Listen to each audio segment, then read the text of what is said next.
Please be seated.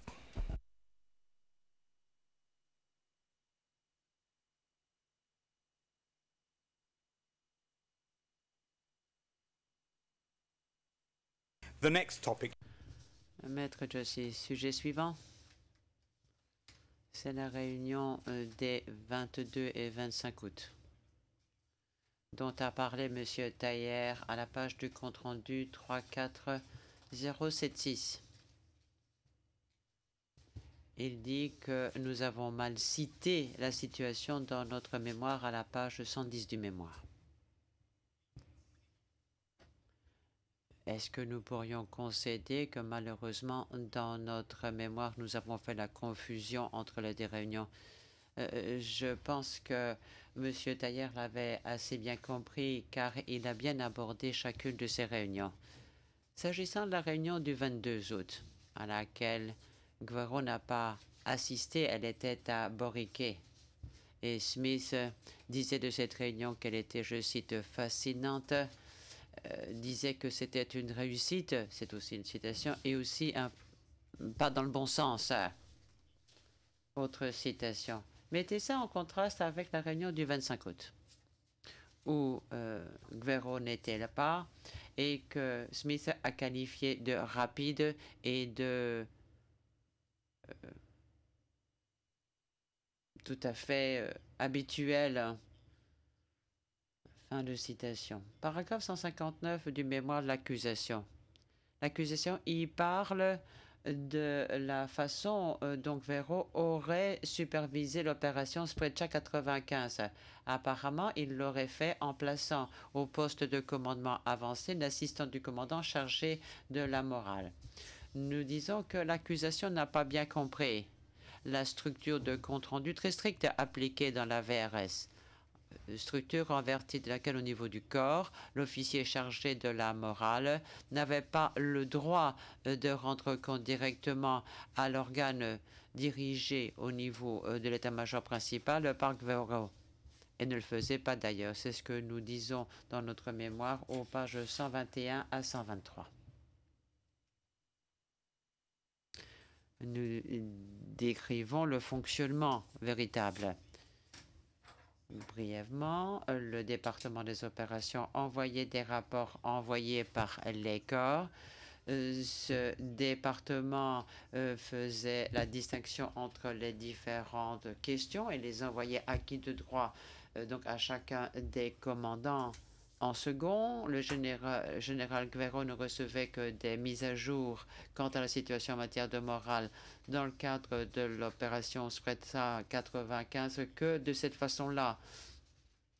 Jamais il n'a mieux su comment se passait l'opération parce qu'il aurait eu une ligne de compte-rendu direct avec le corps ou avec l'officier chargé de la morale au niveau du corps qui lui avait reçu de Mladic l'autorisation de se trouver au poste de commandement avancé, comme le montre la pièce 5D P491. Donc c'est tout à fait mal représenter les éléments de preuve que de dire ce qu'a dit l'accusation. La question de la propagande. Cette allégation, maintenant faite par l'accusation, ne se trouve pas dans l'acte d'accusation. On n'y dit pas qu'il aurait été le chef de la propagande pour la VRS. La Chambre a invité l'accusation à faire une distinction avec le paragraphe 74D1 de l'acte d'accusation. On dit que c'est Tolimir qui était chargé de l'organisation et de la direction des activités psychologiques de propagande s'agissant des opérations de Srebrenica et de Jepa. Certes, au paragraphe 277 du mémoire préalable au procès, l'accusation affirme ceci. Guerrero était chef du département chargé de, fin de citation, notamment, et puis, citation, activité psychologique est liée à la propagande, fin de citation. Mais on ne trouve nulle part ceci dans l'acte d'accusation et je vous l'ai dit, ceci a été retenu contre Tolimir et non pas contre Guerrero. Avait-il des responsabilités pour ces questions? Nous en parlons aux pages 94 à 98 de notre mémoire. Au paragraphe 161, ce que j'interprète du mémoire de l'accusation. C'est à tort que l'accusation fait l'amalgame entre le service chargé ou le secteur chargé de la morale et celui du renseignement, qui était supervisé par Gvero, et le service des activités de propagande dirigé par Milutinovic et était directement subordonné à Mladic. Ces deux unités, à notre avis, étaient des entités tout à fait séparées. Et ce dernier service n'était pas du tout supervisé par notre client. Au contraire, ce service était directement subordonné à Mladic. Voyez ce qu'a dit Simic à ce propos. Nous en parlons à la page 113 de notre mémoire. L'accusation commet la même erreur au deuxième paragraphe. Au paragraphe 1750 de son mémoire. À l'appui de sa thèse, elle cite Tsekoulia. Au paragraphe 1.5 à la page 1540, mais ce témoin n'a fait que confirmer que le général avait la responsabilité du centre chargé de l'information. Et l'interprète se corrige auparavant, il ne s'agissait pas du renseignement, mais d'information. Et n'a pas précisé qui dirigeait cet autre service. À la première phrase du paragraphe 1.7.50, l'accusation parle d'une autre composante du rôle joué par Gvero, qui aurait été le chef de la propagande de la VRS. Et ce rôle consistait à continuer de voir comment était perçue dans les médias internationaux la VRS. Il devait chercher l'occasion de donner une image favorable de la VRS et de voir quelles étaient les sources qui donnaient une image défavorable éventuellement de la VRS.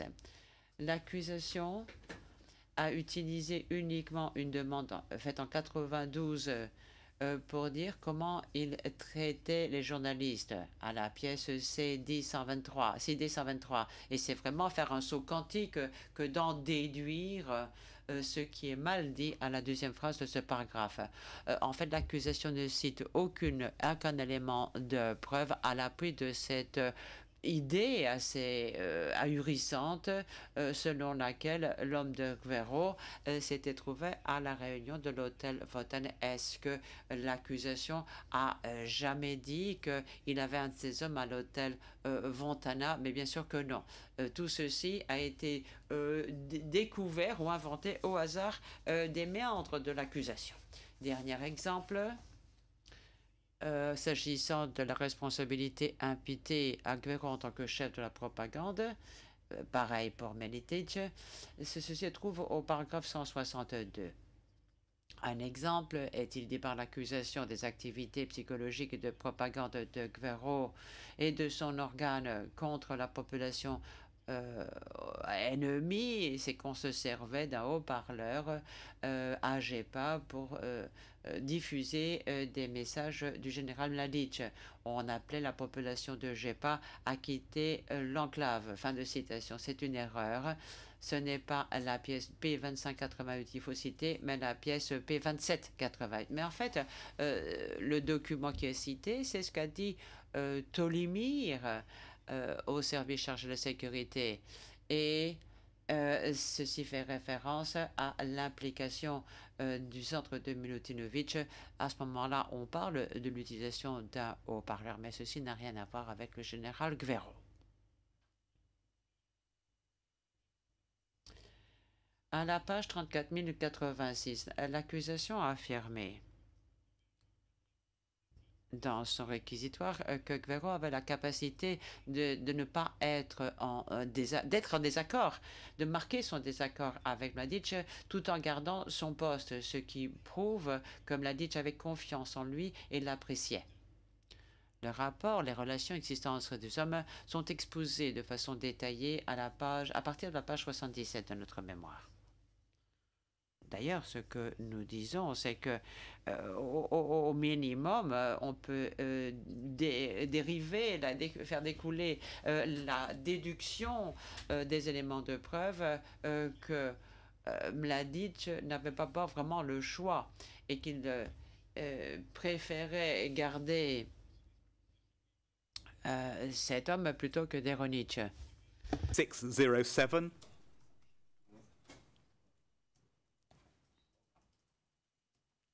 Thank you. Maître José. Nous nous appuyons sur les dires de Simic. Page 28607. Les dires de Skarbich 15562. Et la déclaration en vertu de l'article 92 quater de Djukic 6D 315.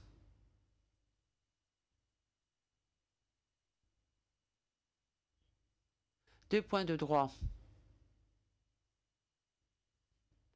D'abord, la question des meurtres massifs, des meurtres en masse. Maître Fauveau a abordé ce point.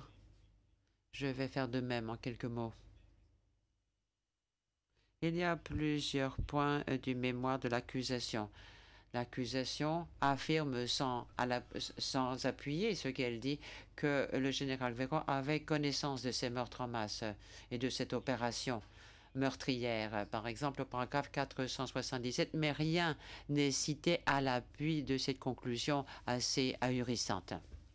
C'est une affirmation qui n'est pas corroborée, à laquelle on ne saurait accorder le moindre poids, car elle n'éclaire aucunement la connaissance ou l'intention délictueuse qu'aurait eu Guerrero au regard des crimes qui sont retenus contre lui dans l'acte d'accusation.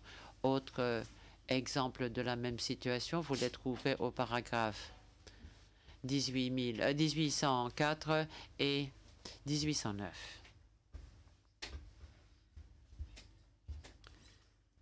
Bref, ce genre d'affirmation, c'est le pire des préjudices, car ceci n'est dans rien un objectif légitime. C'est tout à fait illégitime. Pourquoi?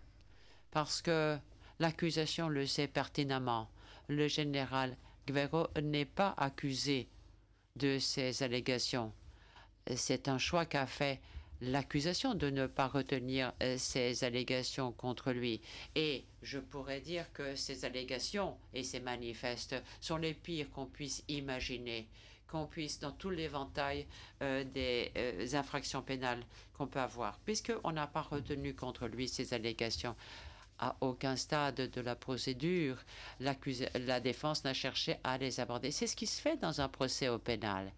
La défense, elle doit présenter des arguments eu égard au chef d'accusation retenu contre son client, ni plus ni moins, ne l'oubliez pas. Dernier point de droit.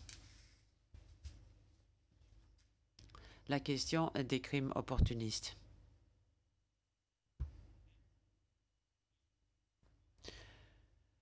À la page 34, 174.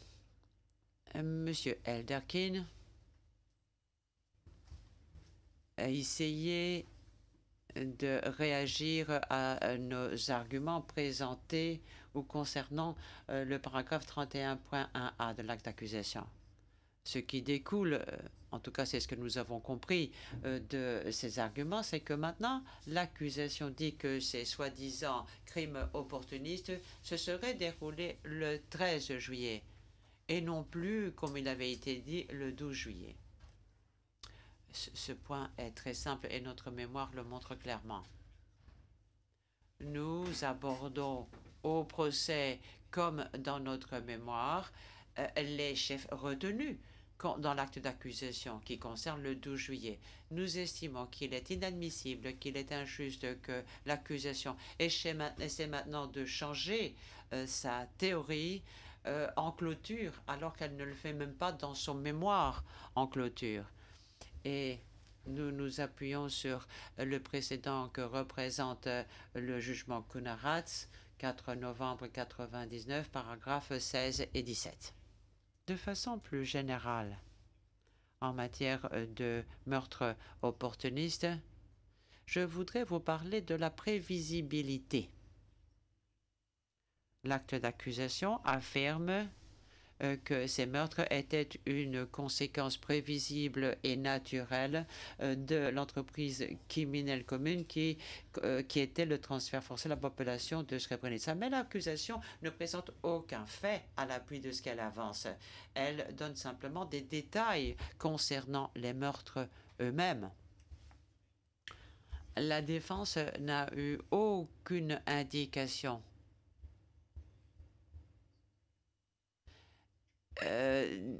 d'information qui nous aurait averti du fait que, et là je cite l'accusation, ces meurtres étaient une conséquence prévisible et naturelle du déplacement du transfert forcé. Par conséquent, il faut rejeter les chefs 4 et 5 car on n'a présenté aucun fait matériel à l'appui de cette affirmation. De plus, à notre avis, aucun élément n'a été présenté au cours de ce long procès qui indiquerait que les exécutions en question étaient une conséquence naturelle et prévisible de l'évacuation de la population civile de Srebrenica. Ces meurtres n'avaient aucun rapport avec l'évacuation. D'ailleurs, ces meurtres étaient peut-être une partie de l'entreprise criminelle commune que constitue le meurtre massif des hommes en âge de combattre partis de Srebrenica. Mais la charge de la preuve repose toujours sur l'accusation. Nous le disons aux pages de 35 à 37 de notre mémoire, l'accusation devait prouver au-delà de toute doute raisonnable que chacune de ces allégations distinctes de meurtres opportunistes ne faisait pas partie des meurtres en masse. L'accusation, dans ses arguments à l'audience, à la page 34-178, dit que l'exécution retenue comme meurtre opportuniste au paragraphe 31 de l'acte d'accusation était, je cite, soit des actes spontanés de violence ou des actes de revanche ciblés, fin de citation, qui se seraient produits ailleurs que sur les lieux d'exécution choisis et pour d'autres raisons que l'exécution de meurtres d'ordre militaire donné. Fin de citation. L'accusation dit que le caractère opportuniste et prévisible est le signe distinctif de ce qui a qualifié ou caractérisé les tueries de masse de large et de grande échelle et organisée qui n'étaient pas prévisibles en tant que conséquence de l'entreprise criminelle commune pour déplacement forcé. Ceci n'est pas du tout en rapport avec ce que dit le paragraphe 32 qui parle de l'exécution sommaire de 16 hommes du fait d'un petit groupe de soldats sur une rive de la rivière Yadar le 13 janvier 1995. C'est la même teneur que nous avons ici que ce qu'on trouve au paragraphe 31 et indique simplement qu'il y a une similitude entre cette opération de meurtre en masse et les meurtres qui, d'après l'accusation, se sont faits de façon opportuniste. Ce qui est encore plus important pour notre client, c'est qu'il y a absence totale de preuves indiquant que le général Guerrero était prêt à accepter le risque qu'il y ait des meurtres opportunistes. Le juge Kwan a posé précisément cette question à M. Maklovski vendredi dernier à la page 32 884 et nous disons que M. Maklovski n'a pas réussi à montrer une seule preuve qui aurait indiqué que Guerrero acceptait ce risque. L'absence de preuves était telle qu'il a été forcé de recourir à la rhétorique à propos du caractère négatif du nettoyage pendant les guerres et que les soldats de la VRS allaient faire du nettoyage ethnique contre les musulmans et que c'était le fait des Serbes de Kravo et de Glamoc. Comme le dit ces critères du troisième mode de ECC, il faut qu'il y ait une connaissance générale. Upon P2753.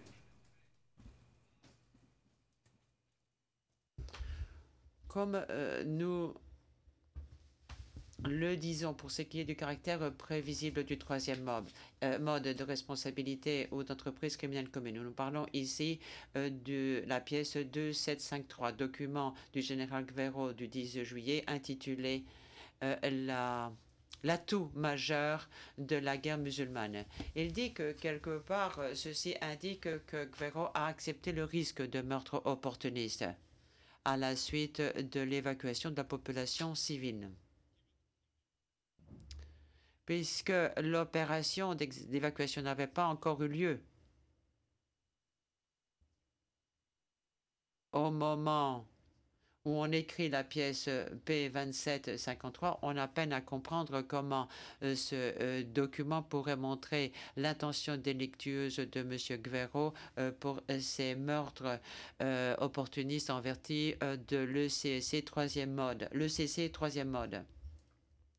Nous disons que ceci n'est tout simplement pas possible.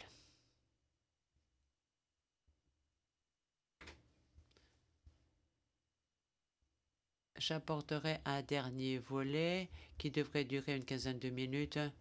Je peux vous garantir que j'aurai fini avant la fin de l'audience, mais il me faudra peut-être 5 ou 10 minutes de plus que le temps prévu au départ. Le président, aucun problème. Maître Joss, merci.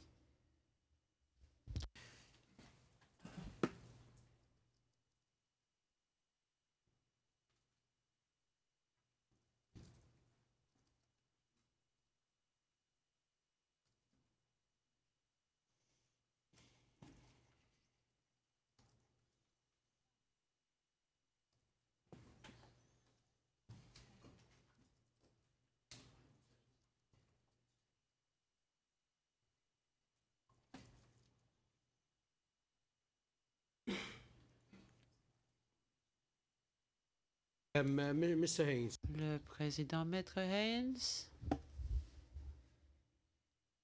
Cela voudrait dire qu'il ne resterait que quelques minutes avant la fin de l'audience. Vous allez sans doute préférer commencer lundi?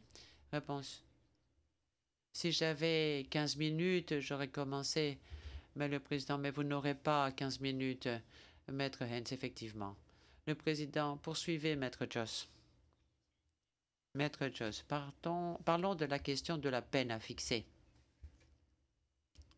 À notre avis,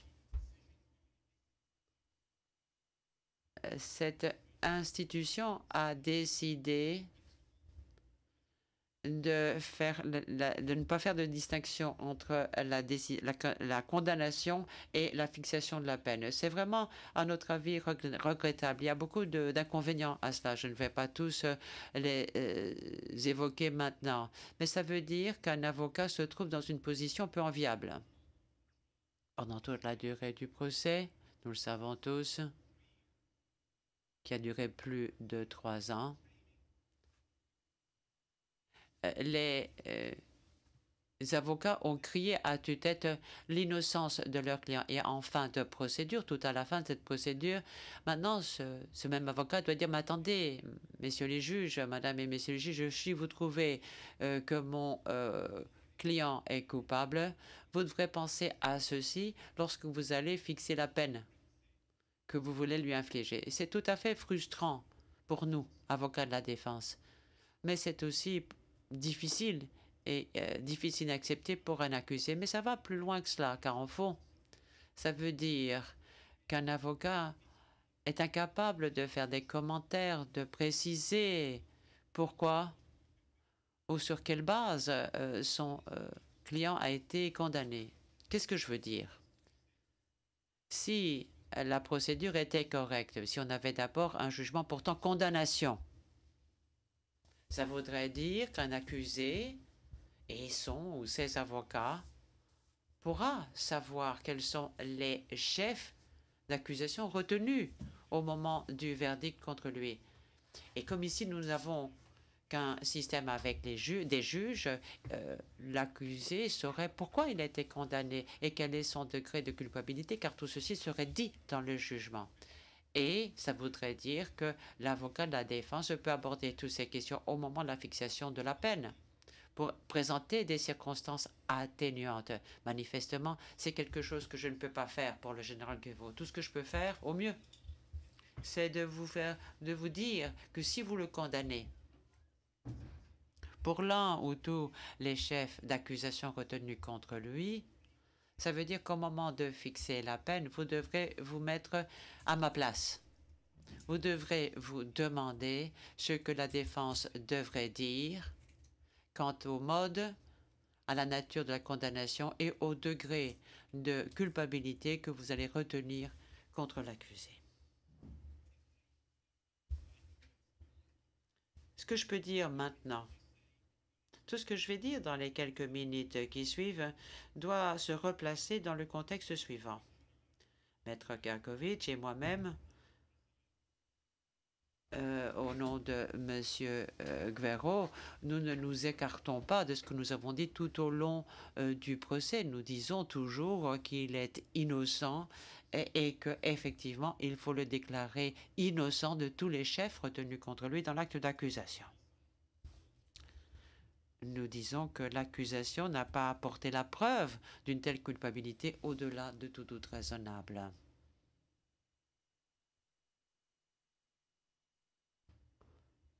Je vais faire de mon mieux pour aborder cette question. Nous disons tout d'abord que le mémoire en clôture de l'accusation fait des recommandations quant à une condamnation pour le général Guerrero, mais que ceci est sans aucun rapport avec la réalité. En ce qui concerne le général Guerrero, l'accusation tombe toujours dans le même piège, à dessein ou pas.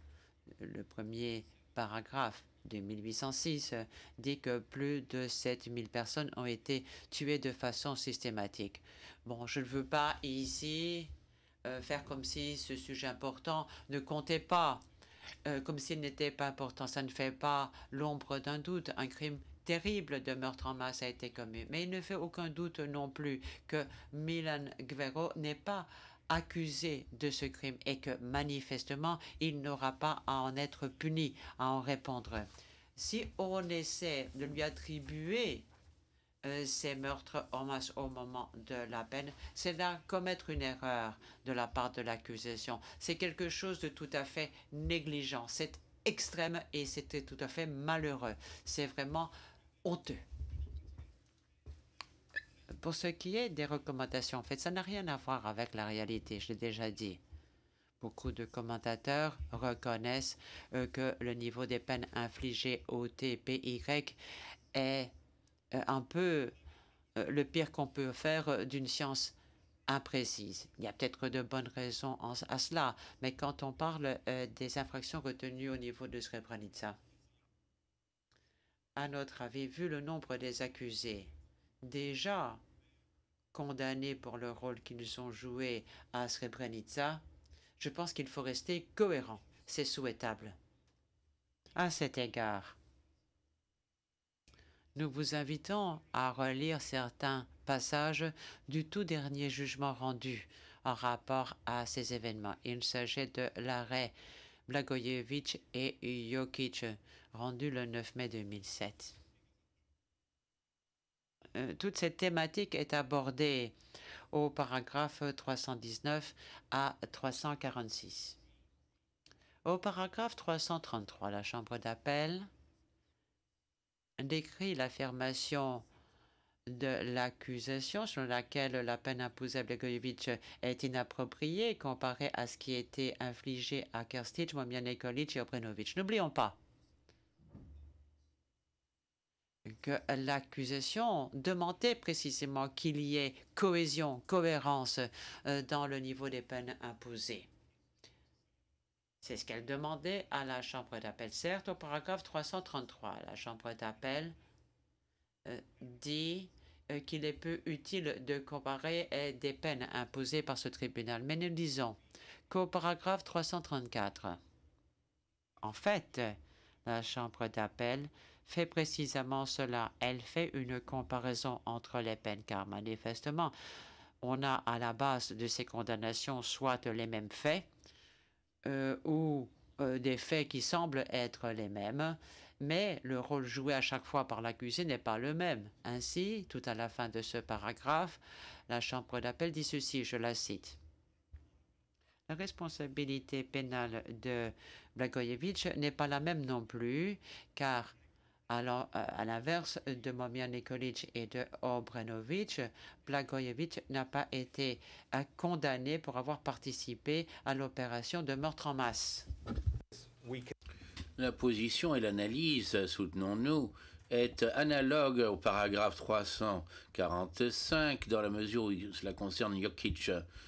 Il est clair, d'après ce que je viens de lire, qu'une comparaison entre les infractions de Srebrenica, c'est quelque chose de valable. Mais bien sûr, en même temps, une chambre de première instance, en prononçant une peine, doit considérer quel est le rôle d'un accusé en question de façon très soigneuse et en détail. Ce que nous disons, c'est ceci, c'est qu'il y a 3 accusés qui, en particulier, ont tous été reconnus coupables au bout d'un procès et devant votre juridiction et dont les condamnations appellent un examen très soigneux. Le premier, c'est Gerstic. Il a été reconnu coupable notamment de génocide et finalement notamment d'avoir aidé et encouragé le génocide. 15 ans de prison comme peine. Jokic a été reconnu coupable notamment d'extermination, 9 années d'emprisonnement. Ces infractions, quelle que soit la façon dont on les examine, sont beaucoup plus graves que les infractions qui sont reprochées à Milan Gvero et sur lesquelles il pourrait être condamné, bien pire dans le cas de cet acte d'accusation particulier. Si on garde à l'esprit ceci, que l'accusation suggère que Milan Gvero, même en suivant les thèses de l'accusation au maximum, qu'il devrait se voir infliger une peine d'emprisonnement à vie avec une peine incompressible de 30 ans, tout ceci est pratiquement absurde. La réalité est, et je ne m'excuse pas de dire ceci, que les arguments de l'accusation concernant la peine ne vous aident nullement lorsqu'il faudra que vous preniez une décision sur la peine à infliger en l'espèce. Maintenant, Monsieur le Président, il y a encore quelques questions qui traitent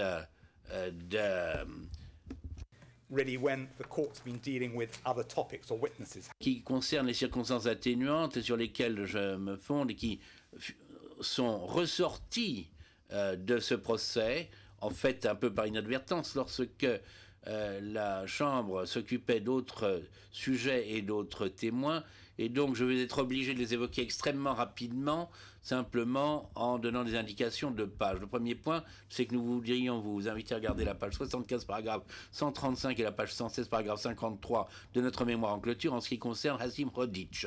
Deuxièmement, regardez la page 115 à 117, paragraphe 50 à 54. Il s'agit de documents qui concernent essentiellement l'acte d'accusation, mais contient des documents que vous pourriez trouver utiles du point de vue des circonstances atténuantes. Troisièmement, nous vous prions de regarder également les références faites par le général Šimić au camp de Batković, sur lesquelles je crois que vous n'étiez absolument pas préparé le 21 novembre de l'an dernier, page 28601. Quatrièmement, à la page 91, paragraphe 11 de notre mémoire, en ce qui concerne le document P28 émis par le général Gvero. Et pour ce qui est de l'exactitude de ce document, voir quelle est la manière dont l'accusation se fonde ceci dans leur réquisitoire 34 138 le 3 septembre. Et pour finir, la distribution au général Gvero des divers documents du CICR en serbe à ses hommes, à ses troupes, décrits dans la déposition de Skerbic à 156. Attendez, je vous redis ça. 15 569 à 15 572. Ensuite, la reddition volontaire. Il ne ressort pas clairement de mémoire de l'accusation, paragraphe 2381, s'ils reconnaissent en fait que c'est ce qu'a bien fait le général Guerrero. Mais vous le savez, d'après les différentes demandes de mise en liberté provisoire en l'espèce et ainsi que les décisions que vous avez prises, que ceci n'est pas contestable. On peut dire que le général Guerrero s'est rendu volontairement et j'insiste que ceci doit jouer comme circonstance atténuante en le concernant. Ensuite, il y a sa santé. Maintenant, le général Guerrero est non seulement la personne la plus âgée dont on fait le procès en l'espèce, il est maintenant la personne la plus âgée détenue au quartier pénitentiaire. Et comme vous le savez, il a une santé assez fragile. Vous savez tout cela d'après les divers rapports que vous avez vus lorsque il y a des demandes de mise en liberté provisoire. Vous étiez soumis en particulier, vous savez qu'il aura bientôt besoin de chirurgie, d'opération à cœur ouvert. Le fait que sa santé est un aspect que la Chambre peut prendre en considération pour ce qui est de prononcer d'une peine a été évoqué dans l'arrêt d'appel Strugar le 17 juillet 2008, où la Chambre d'appel a dit ceci: après avoir examiné les éléments de preuve pertinents, la Chambre d'appel considère que la santé de Strugar, qui se détériore depuis le jugement de première instance, doit être considérée comme un élément à décharge, ou une circonstance atténuante, surprend l'interprète, correction de l'interprète. En conclusion, Monsieur le Président, et sans vouloir insister sur des aspects évidents, sinistres et importants, nous ne pouvons qu'insister pour le compte du général Milan Guerrero, pour le cas où vous prononceriez qu'il est coupable pour quelconque des chefs d'accusation, que vous prononciez une peine qui ne veuille pas dire inévitablement qu'il mourra en prison. Je vous remercie. Le Président, merci Maître Josse. Y a-t-il des questions? Pas pour le moment en tout cas. Donc nous pouvons reprendre lundi, je ne sais pas. Donc oui, Monsieur McCloskey, juste pour éclaircir un point au compte-rendu, nous sommes d'accord que Milan Guerrero et le général Miletich se sont rendus de leur plein gré. Le Président, oui, je vous remercie beaucoup pour cela. Maître Josse, je vous remercie aussi beaucoup. À l'évidence, nous sommes très reconnaissants de ce côté de là-bas. Président, bien, je vous remercie. Donc, nous nous réunions à nouveau lundi à 9 h. Lundi, Maître Hames, je suppose, vous pourrez en terminer en 2h30, les 2h30 qui vous ont été attribuées. Est-ce que vous avez l'intention de demander davantage de temps pour une réfutation ou non? Monsieur McCloskey, Monsieur le Président, mon intention pour le moment est de demander de 15 à 20 minutes pour répliquer en matière de duplique, plus particulièrement pour répondre à certaines des allégations de fait présentées par la défense de Brov-Chanin. Pour toutes les autres affaires, je ne vois rien à évoquer pour le moment. Le Président, je vous remercie. Je lève la séance jusqu'à lundi 9 h. Merci.